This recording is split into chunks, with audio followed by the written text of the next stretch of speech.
Dengan melihat kekurangan pada orang lain, tahu tidak, derajat hidup kamu diangkat jauh untuk berkonsentrasi pada yang lebih abstrak dari tubuh.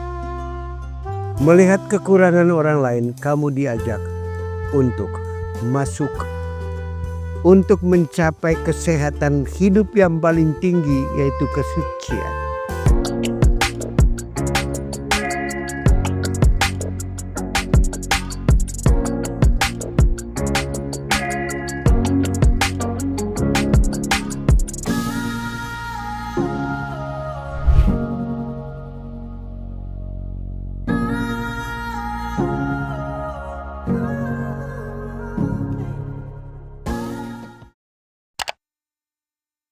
Orang Barat tidak percaya Allah karena mereka gagal berpikir melampaui otaknya. Padahal yang abstrak sesungguhnya itu yang melampaui yang konkret. Dan setiap manusia bertumbuh menuju yang abstrak.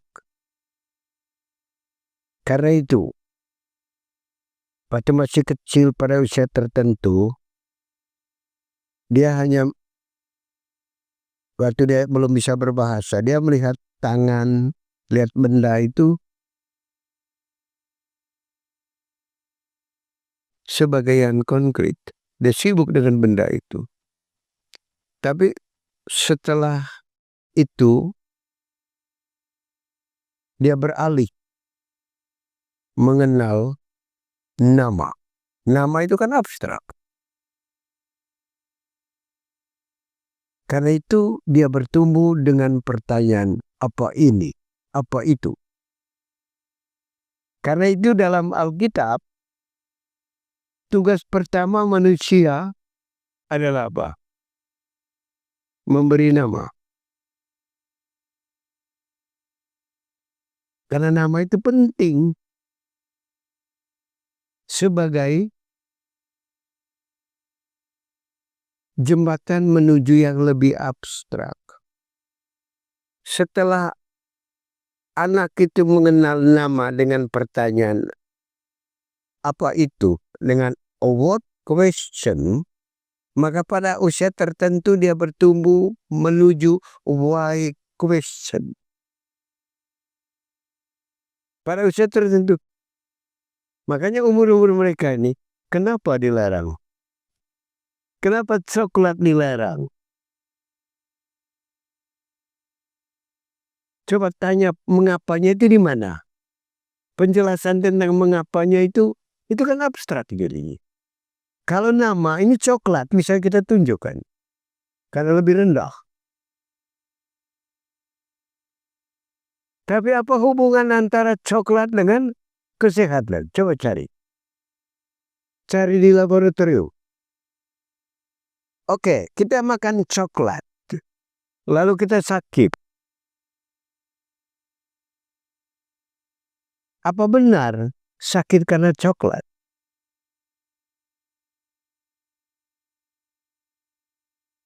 Dan ini menjadi pertengkaran di antara orang-orang pintar. Karena tidak ada kepastian jawaban, abstrak. Nah, sebenarnya dengan kemampuan berpikir itu, ya, kita dibawa ke yang lebih luas. Contoh sederhana, coba lihat ke sana. Apa ini? Pohon. Yang kamu lihat pohonnya atau kamu lihat daunnya, batangnya? Lihat semuanya. Yang benar saja kamu akan lihat bagian demi bagian. Ketika kamu konsentrasi di situ, kamu lihat itunya. Baru pindah. Kemampuan menghubungkan, menyatukan yang parsial itu, baru kita menemukan yang universal. Itu kemampuan berpikir abstrak. Makanya orang Australia bilang, you see the trees for the forest. Kalau kita ke sana, kita hanya lihat pohonnya, hutannya tidak ada. Supaya kita paham bahwa pohon-pohon itu menyatukan bersatu membentuk yang lebih besar. Mundur. Disitulah kalau dalam istilah spiritualitas refleksi. Kita baru tahu ini pohon hutan setelah kita mundur. Tapi ketika kita sampai di sana kita tidak tahu. Karena itu jangan terjebak dalam hal yang langsung di depan mata. Ya, karena saya mendampingi keluarga-keluarga bermasalah. Orang tua yang melapor anaknya nakal. Istri yang melapor suaminya. Suaminya yang melapor istrinya cerewet.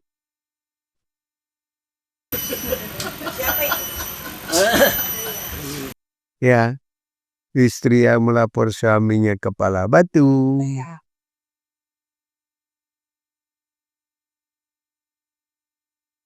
Kenapa? Karena dia, waktu dia melihat kepala batunya, tahu tidak dia kehilangan suaminya. Tanggap maksud saya. Ya. Padahal dia menjadi suami dengan kekurangan seperti itu. Jadi ketika kita lihat nakal pada anak, kita kehilangan anak. Karena kita hanya konsentrasi pada begitu kita misalnya petik jeruk, makan jeruk, kita kehilangan pohon jeruk. Kita kehilangan alam semesta yang menghidupi jeruk itu. Kita merasa, enak jeruknya. Padahal alamnya yang bikin jeruknya enak. Ketika kita menemukan satu daun yang kuning, pindahlah ke daun yang masih hijau. Kalau daunnya juga masih yang hijau itu ada bintik-bintik kuningnya, lihatlah di pucuknya karena di sana akan hadir yang hijau yang lain. Ketika tidak ada daun, lihatlah di akarnya karena akar itu akan mencari segala sesuatu untuk menumbuhkan daun.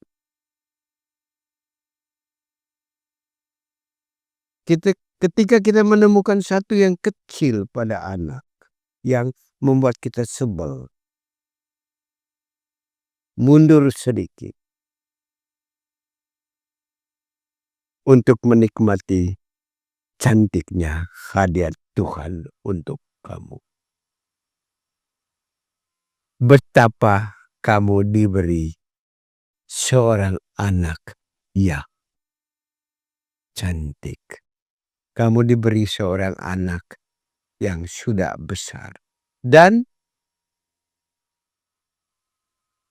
mundur lagi bahwa kamu sudah menjadi seorang ibu yang sukses.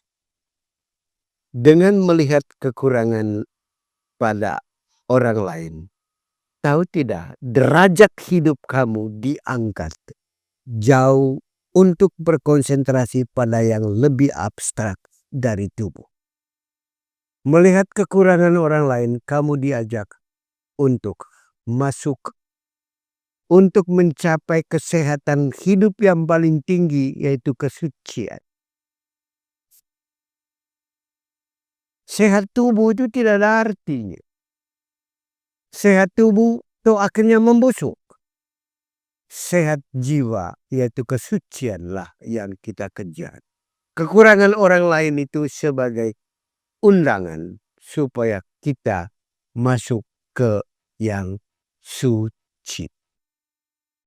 Jadilah saksi bahwa Tuhan ada dan Tuhan itu sungguh baik untuk kita. Jangan takut dengan Tuhan. Walaupun kita ada dosa, karena Tuhan tidak melihat daun yang kering pada kita. Kalaupun jumlah daunnya banyak yang kering, dia masih melihat pucuk. Karena itu dia tidak pernah berhenti mendampingi kita. Beragama bagi kita adalah meterai yang menunjukkan bahwa kita terdaftar sebagai orang-orang suci. Jangan hanya tempel meterai itu di KTP. Tempellah di paspor jiwamu. Karena meterai yang ada tertempel di paspor jiwamu itu nanti yang memungkinkan kita tidak dijegal di pintu surga.